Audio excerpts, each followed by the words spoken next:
Hey everyone, welcome back to Garden Rescue. We are in Pine Ridge Metropark Zoo today. This is episode 6, and this zoo is by Because Race Car, and it's a pretty awesome little city park zoo that he's got going on here. It seems to be largely inspired from St. Louis Zoo, and the area that he wants me to focus on, because I mean, look in here, it looks pretty dang awesome. I like this cool path design here. The landscape is a little confused in terms of the season. Just gonna point that out. He wants to stick with it, but I'm like, maybe stick to just greens. This is the area that he wants me to work on, and this is called River's Edge. This is directly lifted from St. Louis Zoo, and it's a really cool walkthrough area that takes you along these sort of artificial waterfalls, and then it takes you up a winding trail to another part of the zoo, which has some bear habitats and stuff like that. So you can see in his that he's got a few things going on here. He's definitely tried it and tried to get the look, and you know it certainly has some of the features, but the main concerns that I have with this particular garden is that it's not nearly big enough. The true River's Edge has 1, 2, 3, 4, 5, 6, 7, 8, 9, probably 10 waterfalls or something like that, all different cascades. Sometimes the water's just seeping right out of the rock, sometimes it's a full cascade, and this just doesn't have nearly enough. So we have to address that first off. Secondly, the rock is not it's not super conducive to the design that he wants. So this kind of tropical rock is a little too brown. It's not bringing out any of the gray tones that are in the artificial rock in the true River's Edge. The area is way too stark, and there definitely needs to be more trees, just a much lusher kind of environment. It almost needs to feel like it's wild, that it hasn't been taken care of in a long time, and that it just has a really overgrown feel.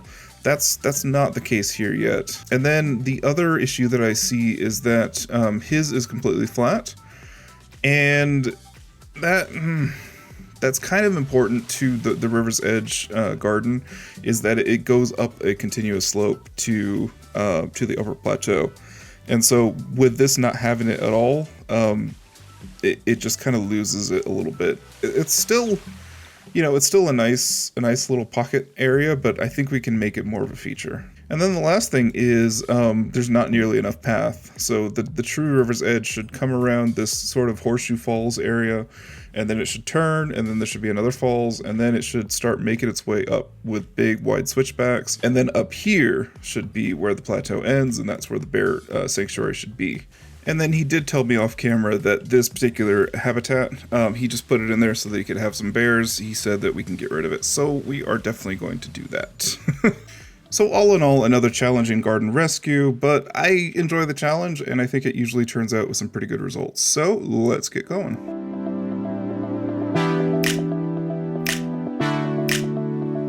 All right, here you can see that I pulled out pretty much everything. I've left a few things here just for placemaking, but the paths have been removed and been kind of reimagined. You can see that the horseshoe area is a little bit bigger to fit a little bit better with the source material. You can see that the trail is much longer too. So you coming in here, then you got your horseshoe trails, and then you've got another little area where there's some waterfalls, and then you have this really cool upwards path. And again, it's upward sloping. If you want to know how I did this, I believe I showed this in the first garden rescue, the one of Mayland Zoo by Delay Designer. And it's pretty much using a vehicle track to show off the slope, and then you just use the terrain to kind of gently massage it into place, and then you add your path on top of that. And that's how you can get some pretty smooth slopes, or at least smooth enough to be legitimate. And I really like the way that this kind of slowly slopes up. It gives you a different vantage point. And I'm going to do the same thing that they show in the source material, in which there is a lot more lushness at the base, you know, where the rivers actually are, where the water is. And then as we start to move up towards the top, the canopy starts to thin out. And I really like that effect, and I'm going to try and implement it here as well.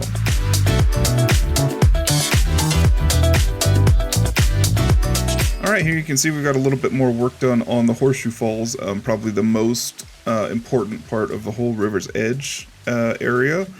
And I wanted to have that kind of overgrown feeling.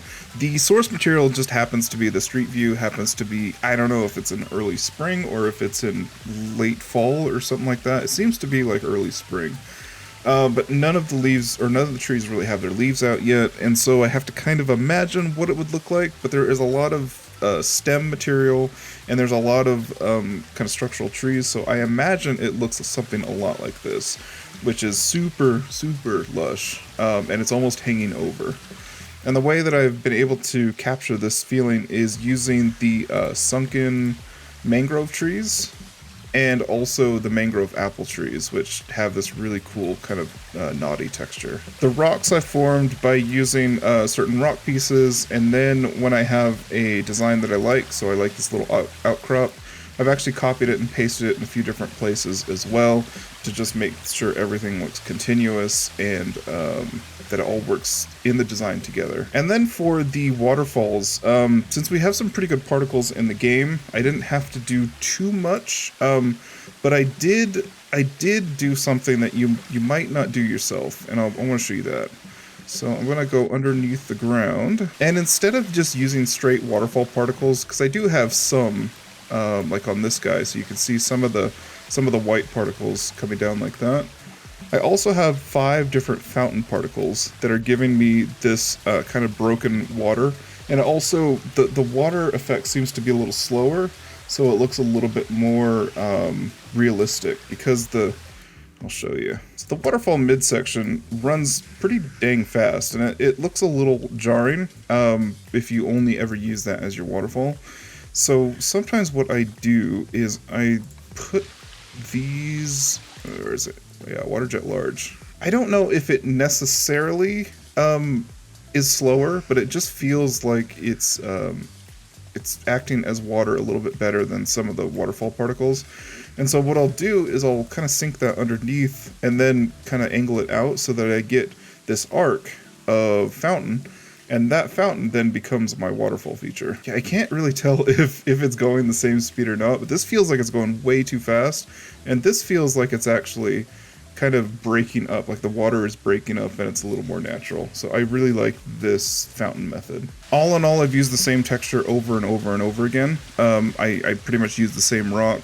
I don't deviate from those textures very much, but I do rotate that rock a bunch of different times so that it does feel like it's unique, but it still carries the same color and the same texture. And then the rest of it is pretty much your standard particles, waterfall bottom particles, river rapids particles, all that sort of stuff, just to make it look like the water is moving, and it looks a little bit more realistic that way. And so when you see it all together, you can kind of get an idea that that it is artificial, and that's not necessarily a bad thing, because the river's edge is an artificial waterfall. But it is in scale with the rest of the path and the rest of the trees and everything, and I think it just looks really good.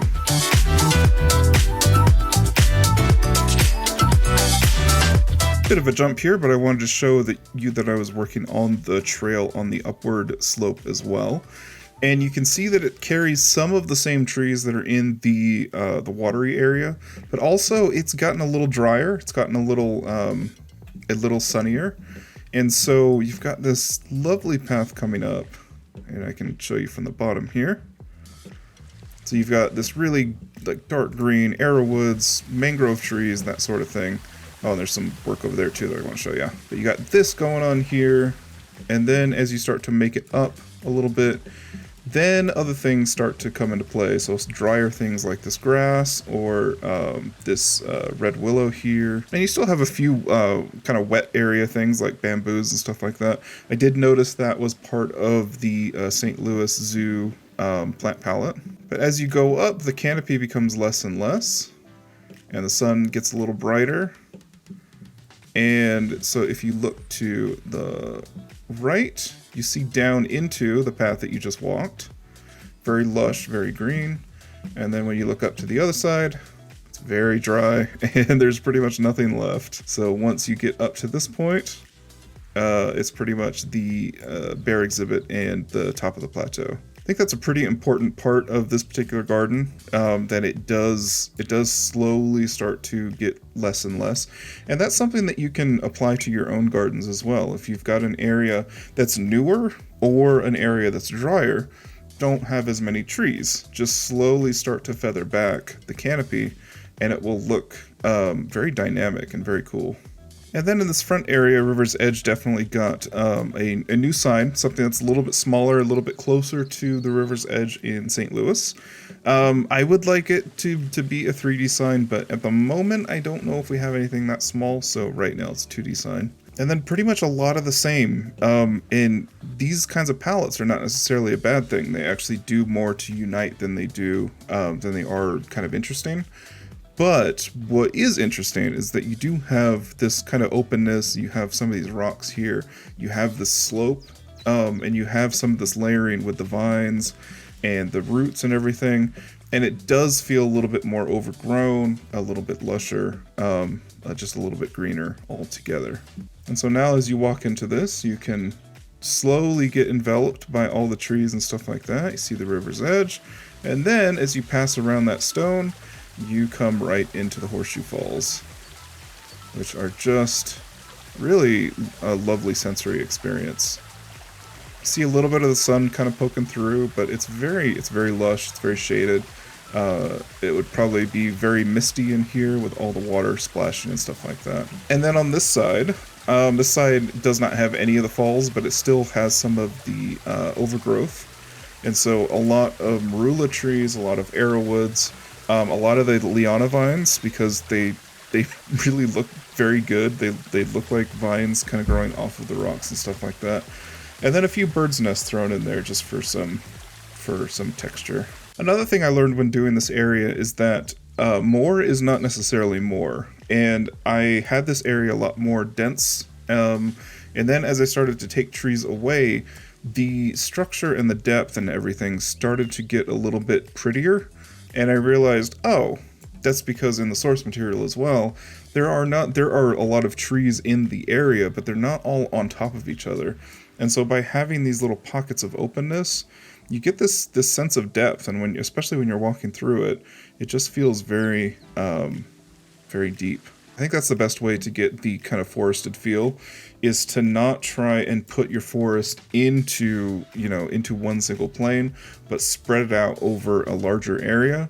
And when you walk through it, you see the tree in the foreground, but you also see the three trees in the background. And it's that parallax that gives you the sense of depth and the sense of lushness and stuff like that.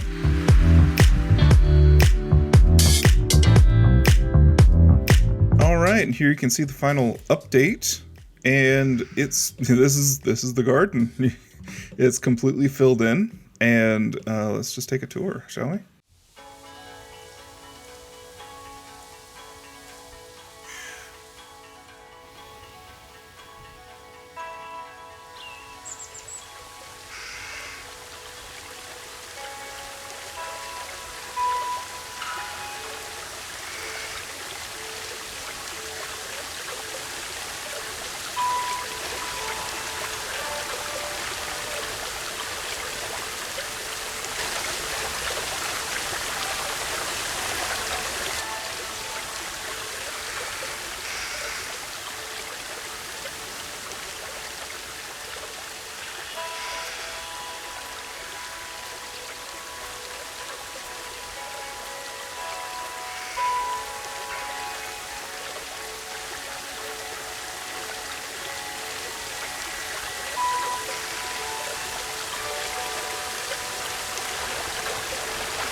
So there you have it. I mean, it's not a super complicated garden. It doesn't have a bunch of custom structures or anything like that.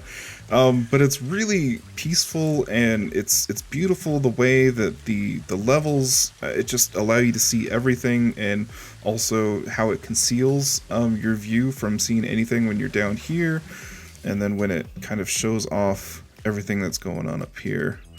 It just gives you little pockets of what's going on in the distance. This was a really fun little garden rescue. It's just it's just nice to work with the tools just very simply, and not do anything too over the top, like it's just even the previous garden tour or garden rescue where I had to kind of restructure the whole brick house.